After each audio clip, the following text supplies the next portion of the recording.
And hello, ladies and gentlemen, and welcome to Rogers TV, Channel 22. I'm your host, Hadi Wess, with Levantine Tales, حكاية شامية. Happy New Year, wishing you a wonderful upcoming year, 2026.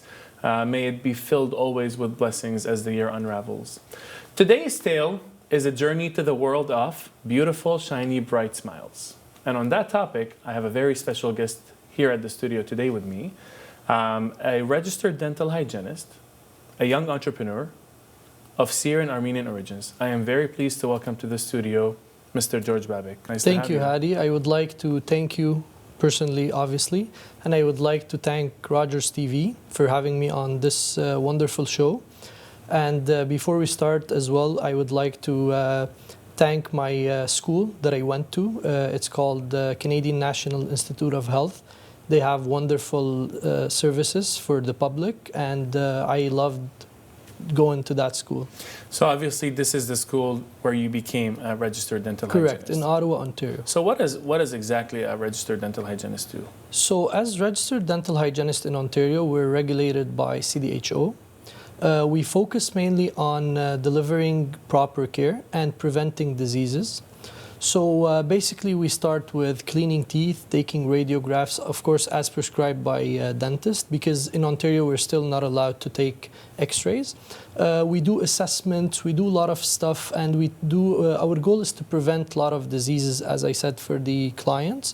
And yeah. So why is it important to do regular dental hygiene appointments? It's actually very important to maintain and do regular dental hygiene appointments because what we use is a systemic process. It's called ATPI, where we'll start with it starts with the first letter. So A stands for assessment. We assess clients' health histories, medication list, vital signs, intraoral, extraoral screenings. We do also oral cancer screening. We scan their health plaque, biofilm, calculus, a lot of stuff. We assess all of these stuff in the appointment. Then D starts for diagnosis. Our scope of diagnosis is really limited to dental hygiene diagnosis and dental hygiene diagnosis only. It's not a health or medical diagnosis. They're not dental diagnosis as well, because that's what the dentist does. We do our best to deliver the best diagnosis to prevent gum disease. Mm-hmm. Then the P stands for planning. We do our best to plan treatment where it meets client goals, and that's something really important to us. Part of the treatment plan should also indicate an interprofessional collaboration. We collaborate with other healthcare professionals, such as if a client needs to be referred to an oral surgeon, if a client needs to be referred to a cardiologist or to a specific thing, we do that as well. Mm-hmm. Implementation is where we put things into action. So that's where we actually do we follow the treatment plan we created. We do the scaling, we do the scanning, and we do a lot of therapeutic therapies as well. Mm-hmm. We focus also on nutritional counseling. We deliver and we plan, we implement, those oral hygiene instructions that we worked on during mm-hmm. planning.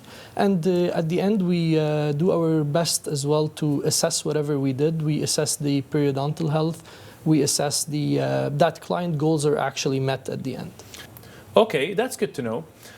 We can't talk about dental hygiene without talking about cavities.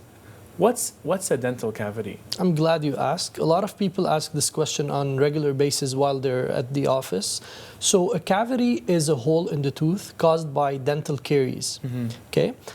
Where acid actually start making the tooth outer layer really soft, and it starts attacking it as well. Mm-hmm. But how many layers, for example, does the tooth have? So a tooth mainly consists of 3 layers. The outer layer is called the enamel, and usually that's the hardest substance in the body. That's really important, and our goal is to keep the enamel strong. Second layer is dentin, and the third layer is called cementum. And cementum is that little thin layer that covers the root, and it's usually always softer than enamel. But how do people generally then get cavities? Do you think it's sugar, for example, or other factors? So sugar plays a major role. Bacteria in your mouth feed on sugar. Okay? When they feed on sugar, they produce acid. Mm-hmm. That acid again start making the outer layer really soft, mm-hmm. and they start attacking that layer. Okay. Yes. So sugar can play a major role. That's why I always tell my clients it's not about the quantity of sugar, it's about the frequency as well. So let's say you're sipping on your coffee all day. That's not really healthy for your teeth. It's best if you do so in a limited, short amount of time, because every time you sip on your coffee, the pH drops, and again, the tooth enamel is becoming thin, and your saliva doesn't actually have enough time to act as a buffer. So people might wonder, like, are cavities contagious? Absolutely. They are? It's very interesting to know. So the type of bacteria that causes dental cavities and dental caries can be transmitted, and we see a lot of that happening between caregivers and children. Okay. And then how can someone react when they do have a cavity? Can they be in pain, for example? So having a dental cavity doesn't always show a lot of pain symptoms. Sometimes it could go quiet for a little bit of time. That's why regular dental visits are really important.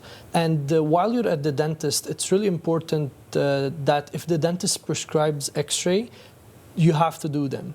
Okay. It's not because they want to do it for fun. It's because there are some sort of cavities interproximally between the teeth that can only be detected by x-rays. So you can have a cavity for 5 years and not have any pain. Okay, it depends case by case, but yes, it can be silent. So when you say dental visits are important, do you generally mean a dentist or a dental hygienist? So at the moment, dental visits are combined between both dental hygienist and dentist. Usually what happens in the appointment sequence is we sit the client down, absolutely. We go through the whole assessment, diagnosis, planning, implementation, assessment. Then the dentist would come in, take a look. After that, they would prescribe radiographs. We would go ahead and take those radiographs. Dentist will actually come in a second time and perform an actual hard tissue examination.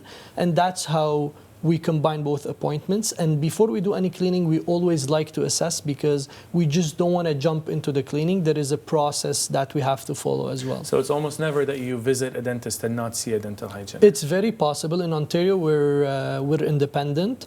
I mean, a lot of people now are operating their own independent clinic, and I think it's wonderful. And that's, again, when interprofessional collaboration comes into a role where we collaborate with dentists. So it's a really important thing that people keep up with their regular dental appointments. Okay, so to wrap up the subject of cavities, what measures can people take to prevent cavities? So, Hadi, toward the end, I would like to go over a sequence of oral hygiene instructions that I would like everybody to listen and give it some time. But the most important thing is obviously taking good care of your teeth with brushing and flossing. Using fluoride toothpaste is really important. A lot of people say fluoride is not good. Again, I can't comment on that. But what I'm going to tell you is using fluoride toothpaste is very, very important, because fluoride is a mineral that makes your outer layer, again, the one that we spoke about, which is the enamel, stronger. And there is a lot of people ask these questions where they're like, am I supposed to rinse my mouth after I use toothpaste or after I brush my teeth? I would like to let them know it's really important that you don't. It's okay to spit it out. Obviously, don't swallow your toothpaste. And once you spit it out, it's best if you give it 20 to 30 minutes before you rinse it. Because let's be realistic. If you have dry hands and you apply on lotion, you don't want to just go ahead and rinse it again, right? Okay, you mentioned that you specifically focus on gum health. What can you tell us about gum? It's not the gum, I imagine, that we get from the convenience store. Yes. So on your gingiva, gingival health is really important. Okay. It's been proven that there's a lot of links between gingival health and systemic problems.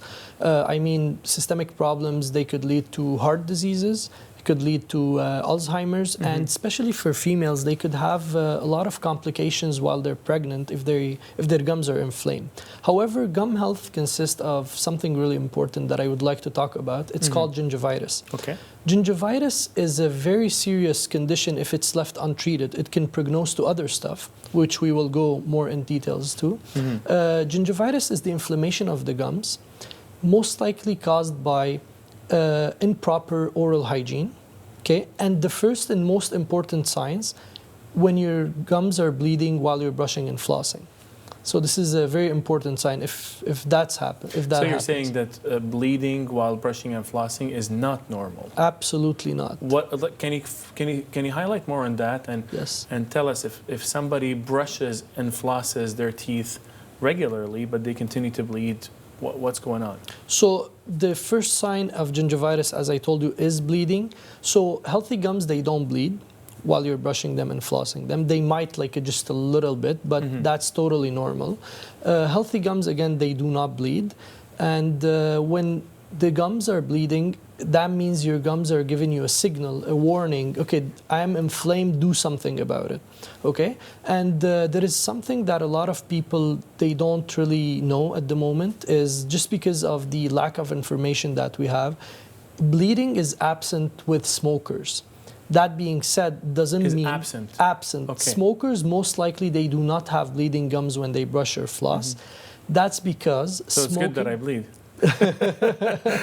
Yes, Okay. so smoking constricts your blood vessels, constricts those vessels, and that's why bleeding is absent. Okay.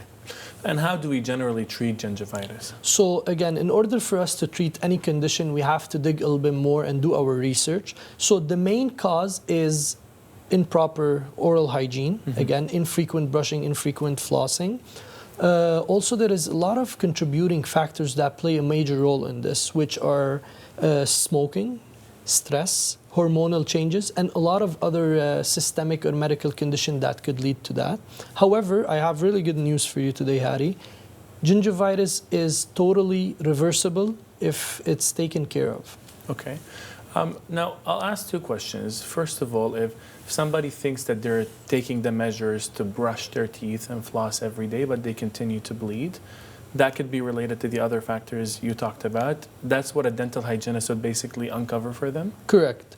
Sometimes it's the way they're using their techniques. That's why I highly recommend, if you're someone that visits your dental hygienist regularly, I would recommend that you spend at least 10 to 15 minutes with them once every 2 years or once a year, that you ask them, am I doing the right thing? They have to go over those brushing techniques with you, the flossing techniques, because sometimes people do it, but they do it quickly, so it's not being done efficiently. So what happens if gingivitis are left untreated? You remember in the beginning I said it can be very serious, so Yeah. if it doesn't get treated at the right time, it could unfortunately prognose to a very severe gingival issue and periodontal issue, which is called periodontitis. Okay.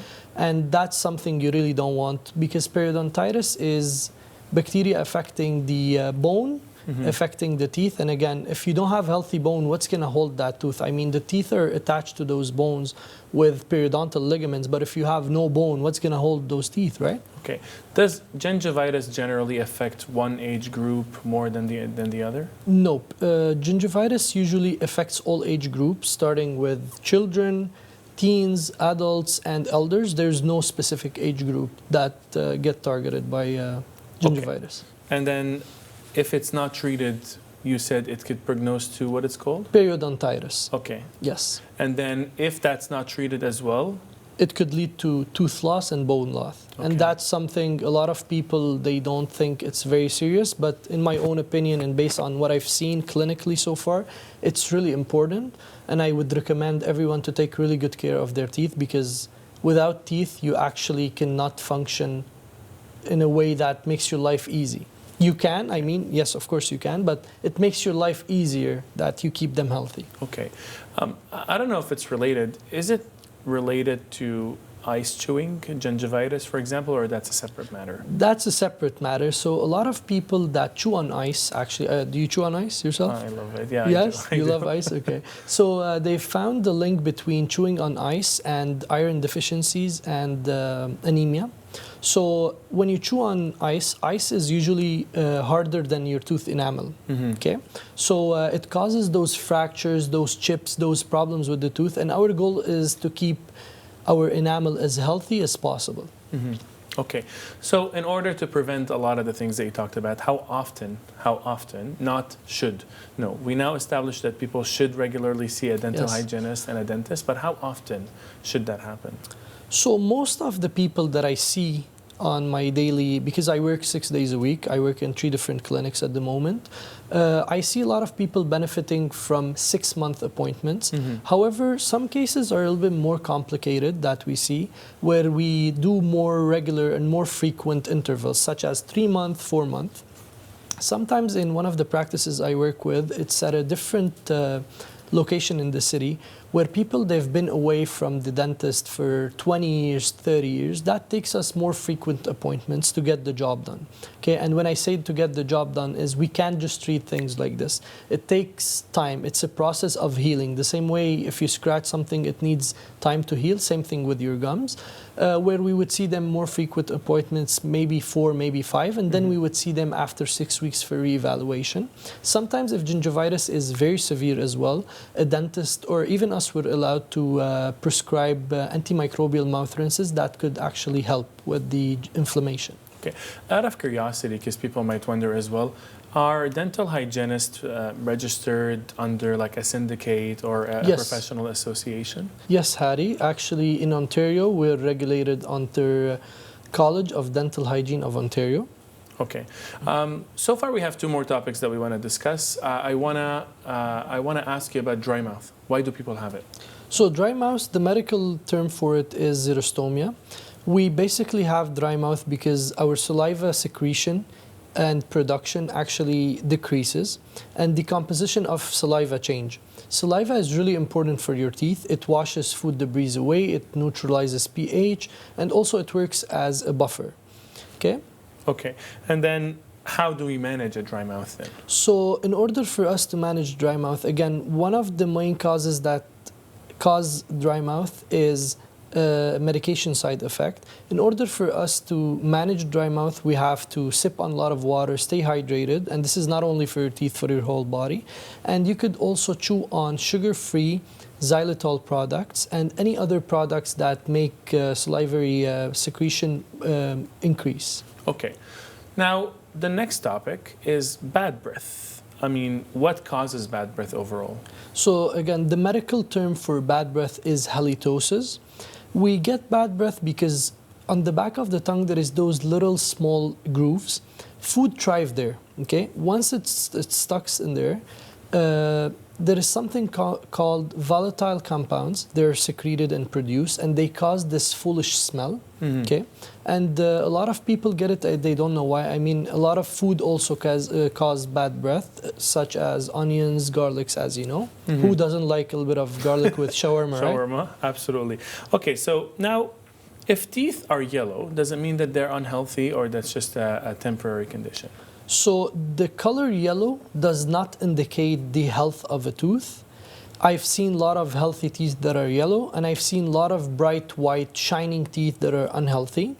However, sometimes if we have a little bit of a change in the color of the tooth after a trauma, that could be a concern, and that's when you should also consult with your dentist. Okay, and then what would you think? What would you say about whitening toothpaste?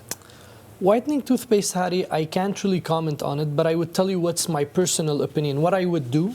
So I would do my best to stay away from whitening toothpaste because it can be very abrasive and it can cause tooth damage. And again, our goal is to keep the enamel as healthy, as strong as possible. There is a type of toothpaste that I read about once. It turns into black or something. It's like a charcoal. Charcoal, yeah, charcoal. Yes.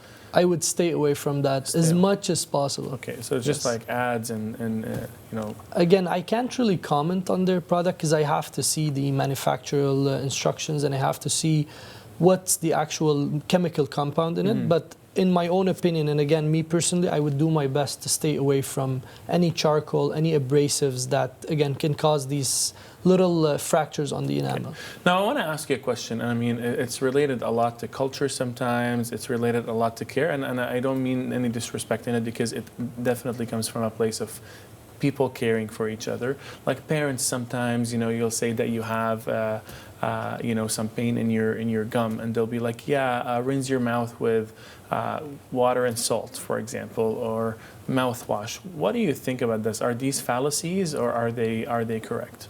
So definitely they're dental hygiene, like something that helps you along the way. But again, the main focus should be on brushing and flossing. I, again, cannot really comment on mouth rinse because we have to see what's the ingredient. They could work well. Salt and water, actually, they're really important. I personally use 3 times a week sea salt and water. It's really important that you have to use sea salt and water. What it does is it works as an antimicrobial and it decreases the inflammation. Again, please, parents, if your kid is having a problem with his tooth or her tooth or whatever, please do yourself a favor and take them to the dentist. Because sometimes, again, with everything in life, if we fix a problem while it's small and tiny, we're gonna be winning. If we wait for it, the problem gets bigger and bigger, and that's when the damage is sometimes unreversible. And that's why in a lot of the older generation, we see a lot of people with missing teeth. And I always see them in or gold and silver. Gold, yes. But a lot of people, while they have a missing tooth, they would tell you, okay, my grandpa used to wear a denture.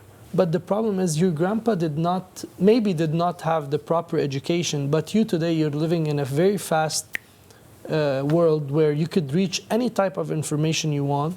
Please do yourself a favor and protect your teeth as much as possible. So just to wrap up on this, you said sea salt with water that you do, in Correct. your opinion. 3 times a week. 3 times a week, but what's the ratio of water, salt? How long are you mouth washing with sea salt and water? So I gargle my mouth with sea salt and water typically for around 2 minutes.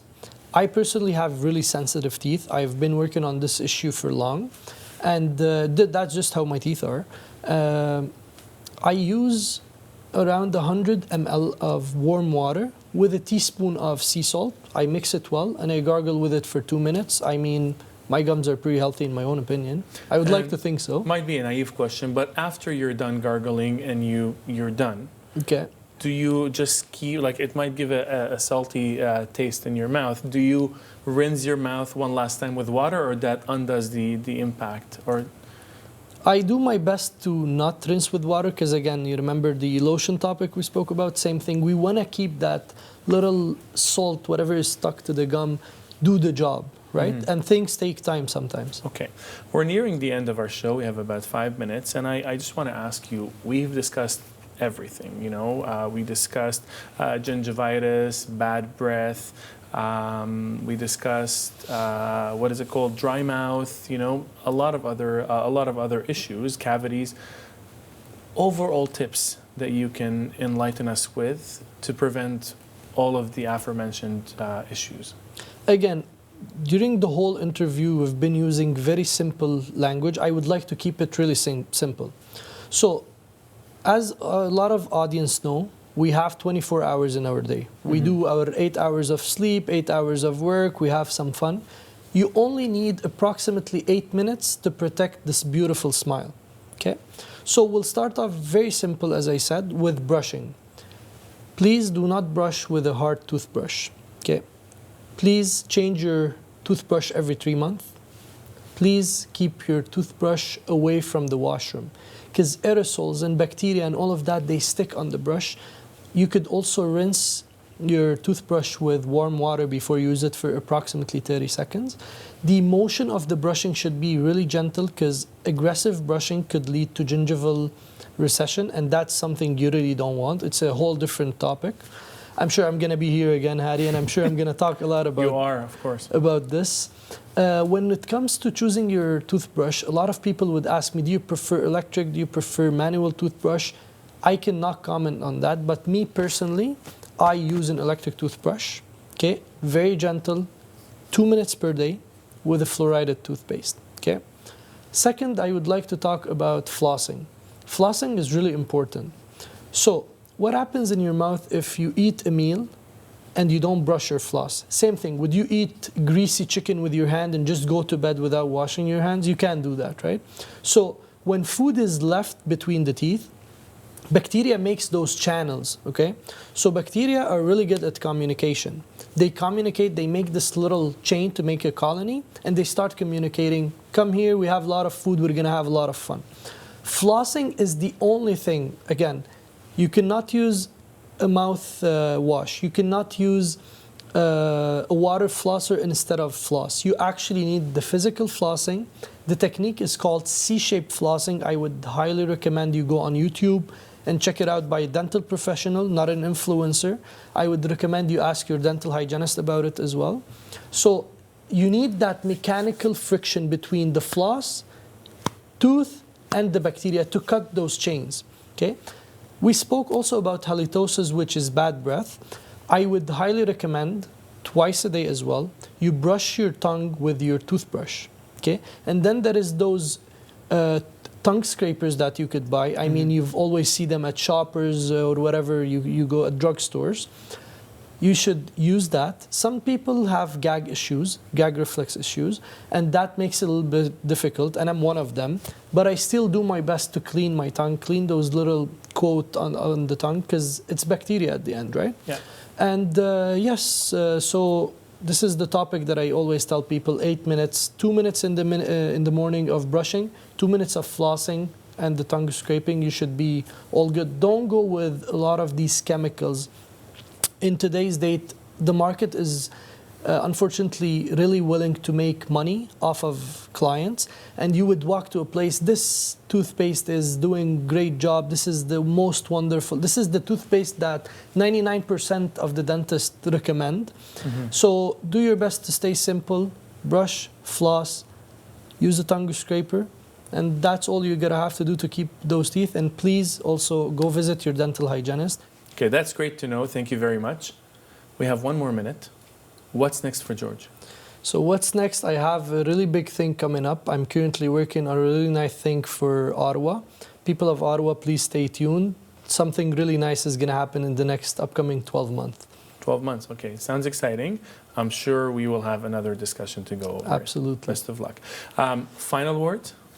Final word, people, please brush, floss your teeth, and go visit your dental hygienist regularly. Thank you, Hadi. Perfect. A great note to end with. George, it was a pleasure to have you over here. Thank you very much for your time. And I'm really excited to witness more successes and have you in another discussion. Thank you so much for having me. Hadi. Ladies and gentlemen, George Babik, registered dental hygienist and young entrepreneur. Thank you very much. And here we are at the end of our show. Levantine Tales, Hadi Wess on Rogers TV Channel 22. I am your host, Hadi Wess. Take care and see you next month.